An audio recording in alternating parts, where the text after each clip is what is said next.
Ang Adventist Home, Seksyon Siyam, Ama ang Banda ng Bahay. Kabanata 34, Posisyon at Pananagutan ng Ama. Tunay na kahulugan ng asawa, ang tahanan ay isang institusyon ng Diyos. Idinisenyo ng Diyos na ang bilog ng pamilya, ama, ina, at mga anak, ay dapat umiral sa mundong ito bilang isang matatag. Ang gawain ng pagpapaligaya sa tahanan ay hindi nakasalalay sa ina lamang. Ang mga ama ay may mahalagang bahagi na dapat kumilos. Ang asawang lalaki ay ang banda ng bahay ng mga kayamanan ng tahanan, na nagbubuklod sa pamamagitan ng kanyang matibay, time, tapat na pagmamahal sa mga miyembro ng sambahayan, ina at mga anak, magkasama sa pinakamatibay na bigkis ng pagsasama. Ang kanyang pangalan, husband, ang tunay na kahulugan ng asawa. Nakita ko yun ngunit kakaunti ang mga ama ang nakakaalam ng kanilang responsibilidad. Ang pinuno ng family firm, ang asawang lalaki at ama ang pinuno ng sambahayan. Ang asawa ay tumitingin sa kanya para sa pagmamahal at pakikiramay at para sa tulong sa pagsasanay ng mga anak, at ito ay tama. Ang mga bata ay kanya pati na rin sa kanya, at siya ay parehong interesado sa kanilang kapakanan.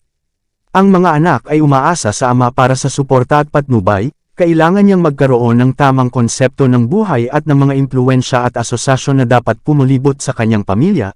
Higit sa lahat, dapat siyang kontrolin ng pagmamahal at takot sa Diyos at ng pagtuturo ng kanyang salita, upang mapatnubayan niya ang mga paa ng kanyang mga anak sa tamang daan.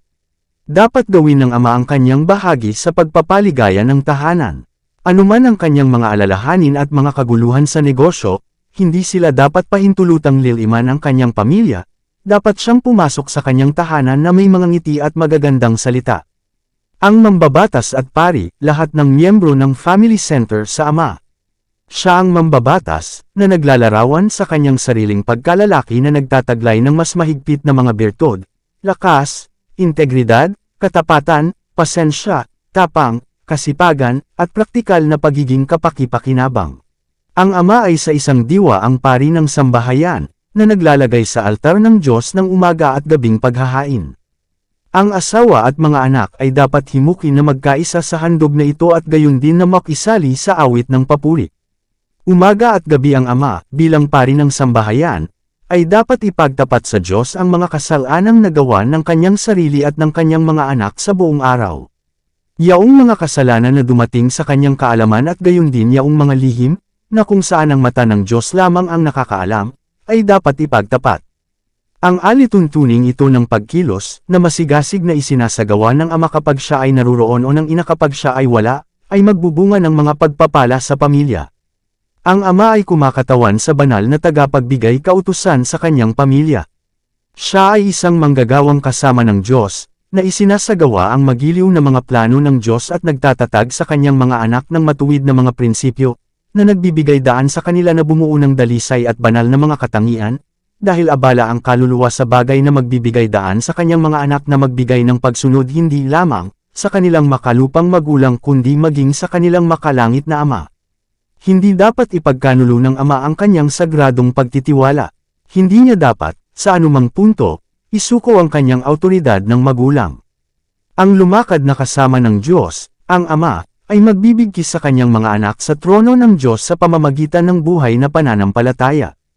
Dahil sa kawalan ng tiwala sa sarili niyang lakas, ibinitin niya ang kanyang walang magawang kaluluwa kay Jesus at hinawakan ang lakas ng kataas-taasan.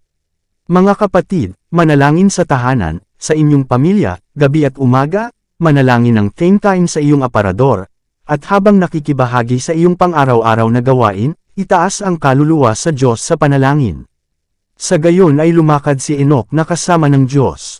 Ang tahimik, time na panalangin ng kaluluwa ay babangon tulad ng banal na insenso sa trono ng biyaya at magiging katanggap-tanggap sa Diyos na parang inihahandog sa santuwaryo. Sa lahat ng naghahanap sa Kanya, si Kristo ay naging isang kasalukuyang tulong sa oras ng pangangailangan. Magiging matatag sila sa araw ng pagsubok. Kahilingan ng karanasan na hinihiling, ang isang ama ay hindi dapat maging tulad ng isang anak, na nauudyok lamang sa pamamagitan ng salpok. Siya ay nakatali sa kanyang pamilya sa pamamagitan ng sagrado, banal na ugnayan. Kung ano ang magiging impluwensya niya sa tahanan ay matutukoy ng kanyang kaalaman sa tanging tunay na Diyos at kay Jesu Kristo na kanyang isinugo. Nang ako ay bata pa, ang sabi ni Paul, ako ay nagsasalita na gaya ng isang bata, ako ay umunawa na gaya ng isang bata, ako ay nag-iisip na gaya ng isang bata, ngunit nang ako'y maging lalaki, inalis ko ang mga bagay na pambata. Ang ama ay dapat tumayo sa ulo ng kanyang pamilya, hindi bilang isang napakalaki, walang disiplina na batang lalaki, ngunit bilang isang lalaki na may likas na lalaki at kontrolado ang kanyang mga hilig. Siya ay upang makakuha ng edukasyon sa tamang moral. Ang kanyang pag-uugali sa kanyang buhay tahanan ay dapat pangunahan at pigilan ng mga dalisay na alituntunin ng salita ng Diyos. Pagkatapos ay lalago siya sa ganap na tangkad ng isang tao kay Kristo Jesus. Isumite ang kalooban sa Diyos, sa lalaking asawa at ama, sasabihin ko, tiyakin na ang isang dalisay, banal na kapaligiran ay pumapalibot sa iyong kaluluwa. Dapat kang matuto araw-araw tungkol kay Kristo. Huwag kailanman, hindi ka dapat magpakita ng malupit na espiritu sa tahanan. Ang taong gumagawa nito ay nakikipagtulungan sa mga satanak na ahensya. Dalhin ang iyong kalooban sa pagpapasakop sa kalooban ng Diyos. Gawin ang lahat sa iyong makakaya upang maging kaaya-aya at masaya ang buhay ng iyong asawa. Kunin ang salita ng Diyos bilang tao ng iyong payo. Sa tahanan isabuhay ang mga turo ng salita. Pagkatapos ay isasabuhay mo sila sa simbahan at dadalhin mo sila sa iyong lugar ng negosyo. Ang mga prinsipyo ng langit ay magpaparangal sa lahat ng iyong mga transaksyon. Ang mga anghel ng Diyos ay makikipagtulungan sa iyo, natutulong sa iyo na ihayag si Kristo sa mundo. Isang angkop na panalangin para sa mabilis na mag-asawa, huwag hayaang magdala ng kadiliman sa iyong buhay tahanan ang mga problema ng iyong negosyo. Kapag naganap ang maliliit na bagay na hindi eksakto sa inaakala mong nararapat, mabaigo kang magpakita ng pasensya, mahabang pagtitiis, kabaitan, at pagmamahal. Ipinapakita mong hindi mo pinili bilang isang kasama siya na nagmahal sa iyo ng labis na ibinigay niya ang kanyang buhay para sa iyo, upang ikaw ay maging isa sa kanya. Sa pang-araw-araw na buhay makakatagpo ka ng mga biglaang sorpresa, pagkabigo, at tukso. Ano ang sinasabi ng salita? Labanan ninyo ang dyablo sa pamamagitan ng matatag na pagtitiwala sa Diyos, at tatakas siya sa inyo. Lumapit kayo sa Diyos, at lalapit siya sa inyo. Hayaan siyang hawakan ang aking lakas, upang siya ay makipagpayapaan sa akin, at makikipagpayapaan siya sa akin. Tumingin kay Jesus sa lahat ng oras at sa lahat ng lugar, nag-aalok ng tahimik na panalangin mula sa isang taos pusong-puso upang malaman mo kung paano gawin ang kanyang kalooban. At kapag ang kaaway ay dumating na parang baha, ang Espiritu ng Panginoon ay magtataas ng isang watawat para sa iyo laban sa kaaway. Kapag halos handa ka ng sumuko, mawalan ng pasensya at pagpipigil sa sarili, maging matigas at manunambot, humanap ng mali at akusahan, ito ang panahon para ipadala mo sa langit ang panalangin, tulungan mo ako, O Diyos, na lumaban, tukso, na alisin ang lahat ng kapaitan at puot at masamang pagsasalita sa aking puso. Ibigay mo sa akin ang iyong kaamuan, iyong kababaan, iyong mahabang pagtitiis, at iyong pag-ibig. Huwag mo akong hayaang suruan ang aking manunubos, na maling pakahulugan ang mga salita at motibo ng aking asawa, mga anak, at mga kapatid sa pananampalataya. Tulungan mo ako upang ako ay maging mabait, maawain, magiliw, mapagpatawad. Tulungan akong maging isang tunay na houseband sa aking tahanan at upang kumitawan sa karakter ni Kristo sa iba. Kabanata 35, Pagbabahagi ng mga pasanin. Ang tungkulin ng ama ay hindi maililipat, ang tungkulin ng ama sa kanyang mga anak ay hindi maaaring ilipat sa ina. Kung gagampanan niya ang kanyang sariling tungkulin, mayroon siyang sapat na pasanin upang pasanin. Sa pamamagitan lamang ng pagkakaisa na magagawa ng ama at ina ang gawaing ipinagkatiwala ng Diyos sa kanilang mga kamay. Hindi dapat ay dailan ng ama ang kanyang sarili sa kanyang bahagi sa gawain ng pagtuturo sa kanyang mga anak para sa buhay at kawalang kamatayan. Dapat siyang makibahagi sa responsibilidad. May obligasyon ang ama at ina. Dapat may pagmamahal at paggalang na ipinakikita ng mga magulang sa isa't isa, kung makikita nila ang mga katangiang ito na nabuo sa kanilang mga anak. Dapat hikayatin at suportahan ng ama ang ina sa kanyang gawain ng pangangalaga sa pamamagitan ng kanyang masayang tingin at magiliw na mga salita. Subukang tulungan ang iyong asawa sa labanan sa harap niya. Mag-ingat sa iyong mga salita, linangin ang pagpipino ng mga asal, kagandahang loob, kahinahunan, at ikaw ay gagantimpalaan sa paggawa nito. Ang magiliw na paglilingkod ay magpapagaan sa pasa ng ina, anuman ang kanyang tungkulin at kalituhan nito, hayaang dalhin ng ama sa kanyang tahanan ang parehong nakangiting mukha at kaaya-ayang tono na buong araw niyang binati ang mga bisita at estranghero. Hayaang madama ng asawang babae na masasandalan niya ang malaking pagmamahal ng kanyang asawa, na ang kanyang mga bisig ay magpapalakas at umaalalay sa kanya sa lahat ng kanyang pagpapagal at pag-aalala, na ang kanyang impluwensya ay magpapalakas sa kanya, at ang kanyang pasanin ay mawawala sa kalahati ng timbang nito. Ang mga bata ba ay hindi rin niya gaya ng sa kanya? Ang asawang babae ay maaaring magtipon sa kanyang sarili ng mga pasanin na sa palagay niya ay higit na mahalaga kaysa sa pagtulong sa kanyang asawa sa pagdadala ng kanyang bahagi ng responsibilidad, at ganoon din sa asawa. Ang mga malambot na ministeryo ay may halaga. May posibilidad para sa asawang lalaki na huwag mag-atubiling lumabas at pumasok sa kanyang tahanan bilang isang boarder kaysa sa isang asawa ng bilog ng pamilya. Ang mga tungkulin sa tahanan ay sagrado at mahalaga, ngunit sila ay madalas na dinaluhan ng isang pagod monotony. Ang hindi mabilang na mga alalahanin at kalituhan ay nagiging nakakainis ng walang iba't ibang pagbabago at masayang pagpapahinga na madalas na taglay ng mag-asawa, sa kanyang kapangyarihang pagbigyan siya kung pipiliin niya, o sa halip kung sa tingin niya ay kailangan o kanais-nais na gawin iyon. Ang buhay ng isang ina sa mapagpakumbaba na mga lakad ng buhay ay isa sa walang humpay na pagsasakripisyo sa sarili, na nagiging mas mahirap kung ang asawa ay hindi pahalagahan ang mga paghihirap ng kanyang posisyon at ibigay sa kanya ang kanyang suporta. Magpakita ng konsiderasyon sa isang mahina na asawa, ang asawang lalaki ay dapat magpakita ng malaking interes sa kanyang pamilya.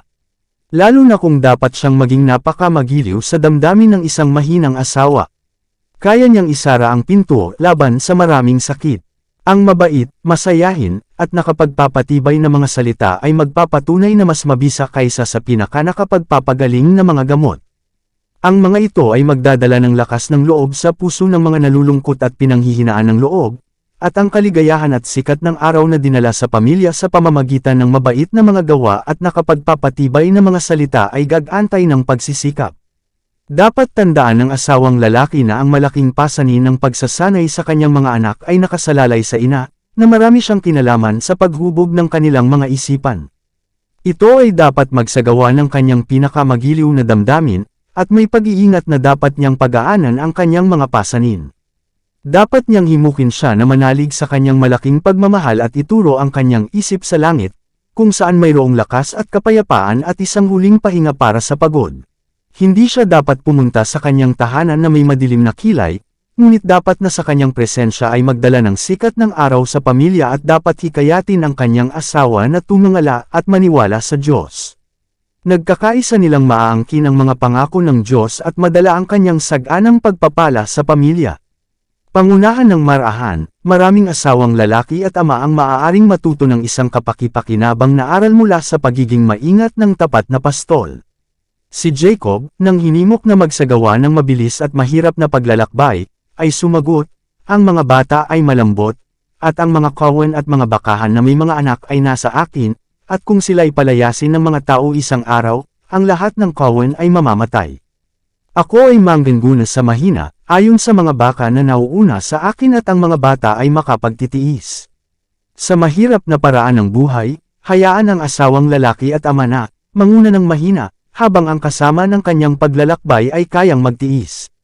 Sa gitna ng sabik na pagmamadali ng mundo para sa kayamanan at kapangyarihan, matuto siyang manatili sa kanyang mga hakbang, upang aliwin at suportahan ang tinatawag na lumakad sa kanyang tabi.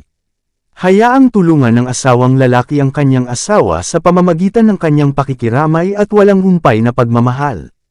Kung nais niyang panatilihing sariwa at masayahin siya, upang siya ay maging tulad ng sikat ng araw sa tahanan, hayaan siyang tulungan siyang pasanin ang kanyang mga pasanin.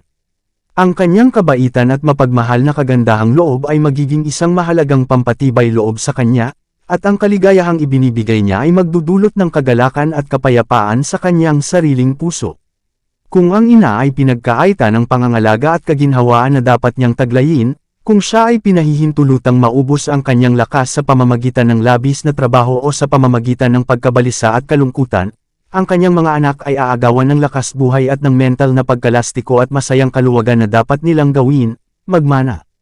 Higit na mas mabuti na gawing maliwanag at masaya ang buhay ng ina, protektahan siya mula sa kahirapan, pagsusuot ng trabaho, at nakapanlulumong pag-aalaga, at hayaan ang mga bata na magmana ng mabubuting konstitusyon, upang labanan nila ang kanilang buhay sa kanilang sariling masiglang lakas. Kabanata 36, isang kasamahan ng kanyang mga anak. Gumugol ng oras sa mga anak. Ang karaniwang ama ay nagsasayang ng maraming ginintoang pagkakataon upang akitin at itali ang kanyang mga anak sa kanya. Sa kanyang pag-uwi mula sa kanyang negosyo, dapat niyang makita na isang magandang pagbabago ang paggugol ng ilang oras sa kanyang mga anak. Ang mga ama ay dapat na humiwalay sa kanilang huwad na dignidad, tanggihan ang kanilang sarili ng kaunting kasiyahan sa sarili sa oras at oras, upang makihalubilo sa mga anak, nakikiramay sa kanila sa kanilang maliliit na problema, na nagbubuklod sa kanila sa kanilang mga puso sa pamamagitan ng matibay na bigkis ng pagmamahal, at itatag tulad ng isang impluwensya sa kanilang lumalawak na pag-iisip na ang kanilang payo ay ituring na sagrado. Magkaroon ng espesyal na interes sa mga lalaki, ang ama ng mga lalaki ay dapat na malapit na makipag-ugnayan sa kanyang mga anak na lalaki, na nagbibigay sa kanila ng pakinabang ng kanyang mas malaking karanasan at pakikipag-usap sa kanila sa napakasimple at lamang na binigkis niya sila sa kanyang puso. Dapat niyang ipakita sa kanila na nasa kanya ang pinakamabuting interes nila, ang kanilang kaligayahan, sa lahat ng oras. Siya na may pamilya ng mga lalaki ay dapat na maunawaan na, anuman ang kanyang tungkulin, hindi niya kailanman pababayaan ang mga kaluluwang inilagay sa kanyang pangangalaga. Dinala niya ang mga batang ito sa mundo at ginawa ang kanyang sarili na may pananagutan sa Diyos na gawin ang lahat ng kanyang makakaya upang ilayo sila sa hindi banal na mga samahan, mula sa masamang pagsasama. Hindi niya dapat ipaubaya ng buo ang kanyang mga batang lalaki sa pangangalaga ng ina. Masyado itong mabigat na pasanin para sa kanya. Dapat niyang ayusin ang mga bagay para sa ikabubuti ng ina at ng mga anak. Maaaring napakahirap para sa ina na magkaroon ng pagpipigil sa sarili at pamahalaan ng matalino sa pagsasanay sa kanyang mga anak. Kung ito ang kaso, ang ama ay dapat kumuha ng higit na pasanin sa kanyang kaluluwa. Dapat siyang maging determinado na gawin ang pinakapasyahang pagsisikap na iligtas ang kanyang mga anak. Sanayin ang mga anak para sa kapakipakinabang. Ang ama, bilang pinuno ng kanyang sariling sambahayan, ay dapat na maunawaan kung paano sanayin ang kanyang mga anak para sa pagiging kapakipakinabang at tungkulin. Ito ang kanyang espesyal na gawain, higit sa lahat. Sa mga unang ilang taon ng buhay ng isang bata, ang paghubog ng disposisyon ay pangunahing nakatuon sa ina, ngunit dapat niyang maramdaman na sa kanyang trabaho ay may kooperasyon siya ng ama. Kung siya ay nakikibahagi sa negosyo na halos ganap na nagsasara ng pinto ng pagiging kapakipakinabang sa kanyang pamilya, dapat siyang maghanap ng ibang trabaho na hindi makakahadlang sa kanya sa pag-ukol ng ilang oras sa kanyang mga anak. Kung pababayaan niya sila, hindi siya tapat sa pagtitiwala na ipinagkatiwala sa kanya ng Diyos. Ang ama ay maaaring magkaroon ng impluwensya sa kanyang mga anak na magiging mas malakas kaysa sa mga pang-akit ng mundo. Dapat niyang pag-aralan ang disposisyon at katangian ng mga miyembro ng kanyang maliit na grupo, upang maunawaan niya ang kanilang mga pangangailangan at ang kanilang mga panganib at sa gayon ay maging handa na supilan ang mali at hikayatin ang tama. Anuman ang maging katangian ng kanyang negosyo, hindi gaanong mahalaga na siya ay dahilan sa pagpapabeya sa gawain ng pagtuturo at pagsasanay sa kanyang mga anak na sundin ang daan ng Panginoon. Kilalanin ang iba't ibang disposisyon, ang ama ay hindi dapat maging masyadong abala sa buhay negosyo o sa pag-aaral ng mga aklat na hindi siya makapag-ukol ng panahon upang pag-aralan ang mga likas at pangangailangan ng kanyang mga anak. Dapat siyang tumulong sa pag-iisip ng mga paraan kung saan sila ay mapanatiling abala sa kapakipakinabang na paggawa na naaayon sa kanilang iba't ibang disposisyon. Mga ama, gumugol ng maraming oras hanggat maaari sa inyong mga anak. Sikaping maging pamilyar sa kanilang iba't ibang disposisyon, upang malaman mo kung paano sila sanayin na naaayon sa salita ng Diyos. Hindi kailanman dapat lumampas sa iyong mga labi ang isang salita ng panghihina ng loob. Huwag magdala ng kadiliman sa tahanan, maging kaaya-aya, mabait, at mapagmahal sa iyong mga anak, ngunit hindi kalokohan. Hayaang dalhin nila ang kanilang maliit na pagkabigo, gaya ng dapat gawin ng bawat isa. Huwag mo silang hikayatin na lumapit sa iyo dala ang kanilang maliliit na reklamo sa isa't isa. Turuan silang magtiis sa isa't isa at handering mapanatili ang tiwala at paggalang ng isa't isa. Makipagtulungan sa kanila sa trabaho at esports, mga ama, pinagsama ang pagmamahal sa awtoridad, kabaitan at pakikiramay sa mahigpit na pagpigil. Bigyan ng ilan sa iyong mga oras ng paglilibang sa iyong mga anak, maging pamilyar sa kanila, makisama sa kanila sa kanilang trabaho at sa kanilang esports, at makuha ang kanilang tiwala. Linangin ang pakikipagkaibigan sa kanila, lalo na sa iyong mga anak na lalaki. Sa ganitong paraan ikaw ay magiging isang malakas na impluwensya para sa kabutihan. Turuan sila ng mga aral mula sa kalikasan, hayaan ng ama na mapagan ang gawain ng ina. Ituro niya sa kanila ang magagandang bulaklak, ang matatayog na puno, na sa mismong mga dahon ay matutunton nila ang gawain at pagmamahal ng Diyos. Dapat niyang ituro sa kanila na ang Diyos na gumawa ng lahat ng bagay na ito ay nagmamahal sa maganda at mabuti. Itinuro ni Kristo ang kanyang mga disipulo sa mga liryo sa parang at sa mga ibon sa himpapawid, na ipinapakita kung paano sila pinangangalagaan ng Diyos at ipinakita ito bilang katibayan na kanyang pangangalagaan ang tao, na mas mataas ang kahihinatnan kaysa sa mga ibon o mga bulaklak.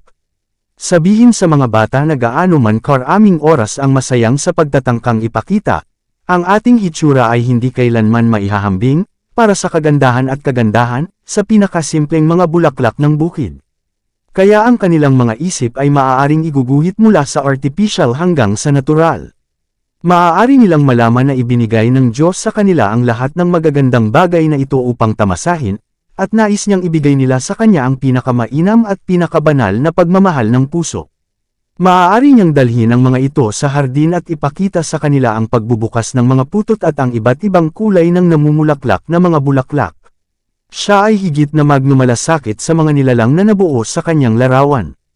Maaaring maaga niya silang unawain na nais ng Diyos na ang mga bata ay maging kaibig-ibig, hindi sa pamamagitan ng artificial na palamuti, kundi sa kagandahan ng pagkatao, mga alindog ng kabaitan at pagmamahal, na magpapatali sa kanilang mga puso ng kagalakan at kaligayahan. Kabanata 37, ang uri ng hindi dapat maging asawa. Ang asawa na umaasa na magdadala ng dobleng pasa ng asawa, sa karamihan ng mga pamilya ay may mga anak sa iba't ibang edad. Ang ilan sa kanila ay nangangailangan hindi lamang ng atensyon at matalinong disiplina ng ina kundi pati na rin ng mas mahigpit, ngunit mapagmahal, impluwensya ng ama. Ilang mga ama ang isinasaalang-alang ang bagay na ito sa nararapat na kahalagahan nito. Nahuhulog sila sa pagpapabiye sa kanilang sariling tungkulin at sa gayon ay nagbubante ng mabibigat na pasanin sa ina. Kasabay nito ay nakakaramdam ng kalayaan na punahin at hatulan ang kanyang mga aksyon ayon sa kanilang paghatol. Sa ilalim ng mabigat na pakiramdam ng pananagutan at pagtuligsa, ang kaawa-awang asawa at ina ay kadalasang nakadarama ng pagkakasala at pagsisisi sa kanyang ginawa ng inosente o walang alam, at madalas kapag nagawa niya ang pinakamabuting bagay na posible sa ilalim ng mga pangyayari. Ngunit kapag ang kanyang nakakapagod na pagsisikap ay dapat pahalagahan at aprubahan at ang kanyang puso ay natuwa, siya ay obligadong lumakad sa ilalim ng ulap ng kalungkutan at pagkondena dahil ang kanyang asawa, habang binabaliwala ang kanyang sariling tungkulin, ay umaasa sa kanya na gampanan ang kanyang sarili at ang kanyang kasiyahan sa kanyang kasiyahan, anuman ang pagpigil sa mga pangyayari. Maraming asawang lalaki ang hindi sapat na nauunawaan at pinahahalagahan ang mga alalahanin at kalituhan na tinitiis ng kanilang mga asawa, sa pangkalahatan ay nakakulong sa buong araw sa walang tigil na pag-ikot ng mga tungkulin sa bahay. Sila ay madalas na pumupunta sa kanilang mga tahanan na may maulap na kilay, na hindi nagdadala ng sikat ng araw sa bilog ng pamilya. Kung ang mga pagkain ay hindi nasa oras, ang pagod na asawa, na madalas na kasambahay, nurse, kusinero, at kasambahay, lahat sa isa, ay binabati ng fault-finding. Maaaring pumayag ang mahigpit na asawang lalaki na kunin ang nag-aalalang anak mula sa pagod na mga bisig ng ina nito upang mapabilis ang kanyang pag-aayos para sa pagkain ng pamilya. Ngunit kung ang bata ay hindi mapakali at mabalisa sa mga bisig ng kanyang ama, bihira niyang madama na tungkulin niyang kumilos bilang nurse at maghangad na patahimikin at paginhawahin ito.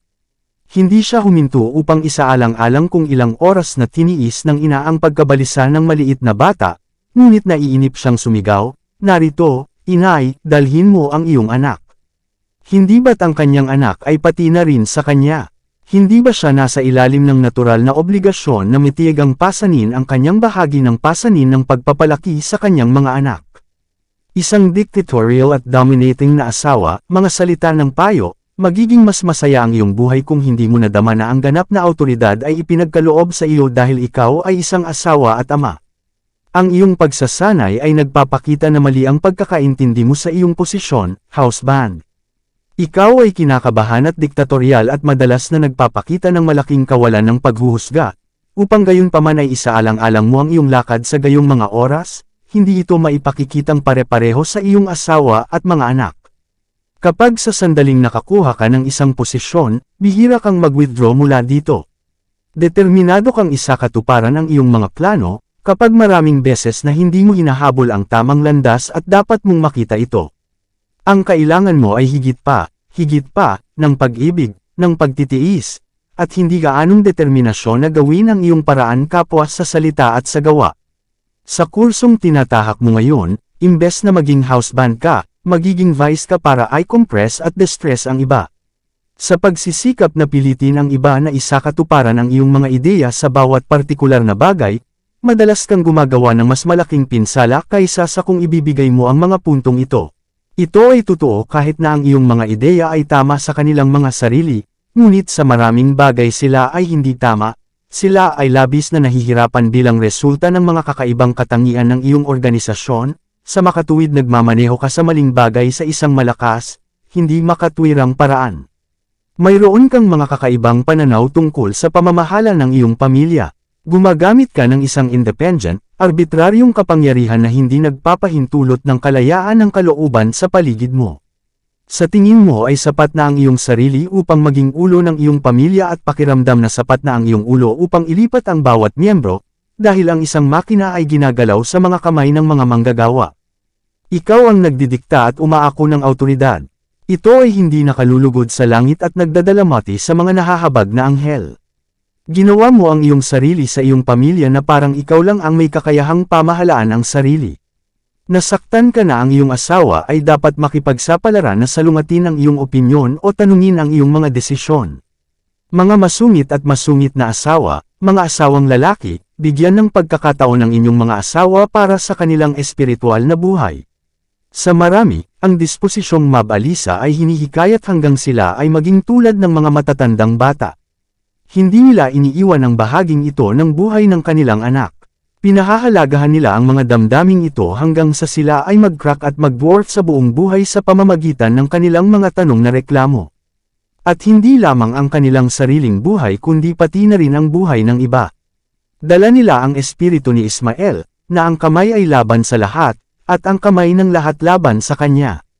The selfish and morose husband, si Brother B ay walang ugali para magbigay ng sikat ng araw sa kanyang pamilya. Narito ang isang magandang lugar para magsimula siyang magtrabaho. Siya ay higit na parang ulap kaysa sa sinag ng liwanag. Siya ay masyadong makasarili upang magsalita ng mga salita ng pagsang-ayon sa mga miyembro ng kanyang pamilya, lalo na sa isa sa lahat ng iba na dapat magkaroon ng kanyang pagmamahal at magiliw na paggalang. Siya ay morose, overbearing, diktatorial, ang kanyang mga salita ay madalas na pumutol, at nag-iiwan ng sugat na hindi niya sinusubukang pagalingin sa pamamagitan ng paglambot ng espiritu, pagkilala sa kanyang mga pagkakamali, at pagtatapat ng kanyang mga maling gawain. Dapat lumambot si Brother B, dapat niyang linangin ang refinement at courtesy. Dapat siyang maging napaka-magiliw at magiliw sa kanyang asawa, nakapantay niya sa lahat ng aspeto, hindi siya dapat magbigkas ng isang salita na maglalagay ng anino sa kanyang puso. Dapat niyang simulan ang gawain ng reformasyon sa tahanan, dapat niyang linangin ang pagmamahal at daigin ang magaspang, malupit, walang pakiramdam, at hindi mapagbigay na mga katangian ng kanyang disposisyon. Ang asawang lalaki at ama na malungkot, makasarili, at mapagmataas ay hindi lamang malungkot sa kanyang sarili, ngunit siya ay nagpapalungkot sa lahat ng mga bilanggo sa kanyang tahanan. Aanihin niya ang resulta ng makitang ang kanyang asawa ay nasaraan ng loob at may sakit at ang kanyang mga anak ay nabahiran ng sarili niyang hindi magandang ugali. Isang egotistical at intolerant na asawa, masyado kang umaasa sa iyong asawa at mga anak. Masyado kang nag-censure. Kung hikayatin mo ang iyong sarili na maging masayahin ang ugali at magsalita ng mabait at magiliw sa kanila, magdadala ka ng sikat ng araw sa iyong tirahan sa halip na mga ulap, kalungkutan, at kalungkutan. Masyado mong iniisip ang iyong opinyon, kumuha ka ng matinding mga posisyon, at hindi payag na ang paghatol ng iyong asawa ay dapat magkaroon ng bigat na dapat sa iyong pamilya. Hindi mo hinikayat ang iyong sarili na igalang ang iyong asawa o tinuruan ang iyong mga anak na igalang ang kanyang paghatol. Hindi mo siya ginawang kapantay, sa halip ay kinuha mo ang renda ng gobyerno at kontrol sa iyong sariling mga kamay at hinawakan sila ng mahigpit. Wala kang mapagmahal, nakikiramay na disposisyon. Ang mga katangiang ito ng pagkatao ay kailangan mong linangin kung nais mong maging isang mananagumpay at kung nais mo ang pagpapala ng Diyos sa iyong pamilya. Sa isang nagwawalang bahala sa kagalang-galang na Kristiyano, itinuring mo itong isang kahinaan na maging mabait, malambing, at nakikiramay at inisip mo na mababa sa iyong dignidad ang magsalita ng magiliw, malumanay, at mapagmahal sa iyong asawa. Dito ka nagkakamali kung ano ang binubuo ng tunay na pagkalalaki at dignidad. Ang disposisyon na iwanan ang mga gawa ng kabaitan na hindi nagawa ay isang hayag na kahinaan at depekto sa iyong pagkatao. Yaong ituturing mong kahinaan ay itinuturing ng Diyos bilang tunay na kagandahang loob ng Kristiyano na dapat gamitin ng bawat Kristiyano, sapagkat ito ang espiritu na ipinakita ni Kristo. Dapat magkaroon ng pagmamahal at pagmamahal ang mga mister, kung ang asawang lalaki ay mapang-api, mahigpit, mapanuri sa mga kilos ng kanyang asawa, hindi niya mapapanatili ang paggalang at pagmamahal nito, at ang relasyon sa pag-aasawa ay magiging kasuklam-suklam sa kanya. Hindi niya mamahalin ang kanyang asawa, dahil hindi niya sinisikap na gawing kaibig-ibig ang kanyang sarili. Ang mga asawang lalaki ay dapat maging maingat, matulungin, palagian, tapat, at mahabagin. Dapat silang magpakita ng pagmamahal at pakikiramay. Kapag ang asawang lalaki ay may maharlika ng pagkatao, kadalisayan ng puso, kataas-taasan ng pag-iisip, na dapat taglayin ng bawat tunay na Kristiyano, ito ay mahahayag sa relasyon ng kasal. Hahanapin niya upang mapanatili ang kalusugan at lakas ng loob ng kanyang asawa. Siya ay magsusumikap na magsalita ng mga salita ng kal-iwan, upang lumikha ng isang kapaligiran ng kapayapaan sa bilog ng tahanan. Dito nagtatapos ang seksyon Siyam, Kabanata 34 hanggang Kabanata 37. Para updated ka sa susunod na seksyon ay huwag kalimutang mag-like at mag-subscribe at mag-follow sa ating channel Renilab TV. Maraming salamat po.